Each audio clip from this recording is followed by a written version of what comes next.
ஆமாம். இந்த 4 வருஷத்துல நீங்க சொன்ன மாரி நெறைய முயற்சிகளும் நடந்திருக்கு. அதுவும் ட்ரம்ப் வந்ததுக்கப்புறம் ட்ரம்ப்புக்கு வந்து இது ஒரு ஃபாரின் பாலிசி கோலாவே வச்சிருந்தாரு. ம். ஏன்னா, அவர் எலெக்ட் ஆகுறதுக்கு முன்னாலே சொல்லியிருந்தாரு, நான் பதவிக்கு வந்தேன்னா 24 மணி நேரத்துல நிறுத்திருவேன்னு சொன்னாரு. எஸ். ஸோ அந்த மாரியான ஒரு எஸ். இஷ்யூ அவர ஆமா. பொறுத்தவரைக்கும், இது ஸ்டில் இட்ஸ் லிங்கரிங் அப்படின்னு சொல்லும்போது, அவருக்கு வந்து இந்த இஷ்யூ எவ்வளோ சீக்கிரம் முடியும், அதுதான் நம்மளோட ரெப்புடேஷன் ம். வந்து இன்னும் கொஞ்சம் அதிகப்படுத்தணுன்றதுல அவர் ரொம்ப முனைப்பாவே இருந்தாரு.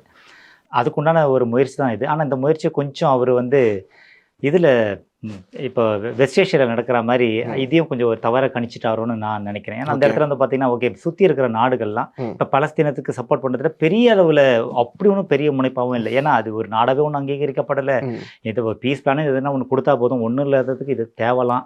அதனால மத்த நாடுகள் ஒத்துப்பாங்கன்ற அதே ஒரு கண்ணோட்டத்துல இங்க யூரோப்பையும் ஒரு மிஸ்கால்குலேட் பண்ணிட்டாரு. அவரோட அலைஸே அமெரிக்கன் அலைஸே அவரு ம். ஒரு தவறான ஒரு கண்ணோட்டத்துல ஓகே ஒருவேளை ஏத்துப்பாங்களா? அப்படின்னு பண்ணியிருக்கலாம். இல்ல இன்னொரு காரணம் எப்படி சொல்லலாம்னா, ஓகே எடுத்த உடனே அந்த பார்கென ஃபர்ஸ்ட் நெகோசியேஷன் தொடங்கும்போது பெரிய இதுல வச்சுருவோம். ம். 28 பாயிண்ட் பிளான் சொல்லிட்டு ஒண்ணு வச்சுருவோம். அதுக்கப்புறம் முன்ன பின்ன எதனா குறைச்சுக்கலாம் அப்படின்றாங்க. ஆனா, நீங்க உங்களுக்கே தெரியும் ஜெலன்ஸ்கி அங்க போயிருந்தப்ப ஏறக்குறைய ஒரு மிரட்டல் தொனியில தான் பேசினாரு. எஸ். சில இதுங்கள நீங்க விட்டு குடுத்து தான் ஆகணும். சில இதுன்னு அவர் மீன் பண்ணது பார்த்தீங்கன்னா, டெரிட்டரிஸ் தான். டெரிட்டரி. அவங்களோட நிலப்பரப்புகள வந்து அவங்க கைவிட்டு தான் ஆகணும். அப்பதான் ரஷ்யா வந்து தே வில் ரிலன்ட் அப்படின்ற மாதிரியான ஒரு மீனிங் தான் அதுக்கு.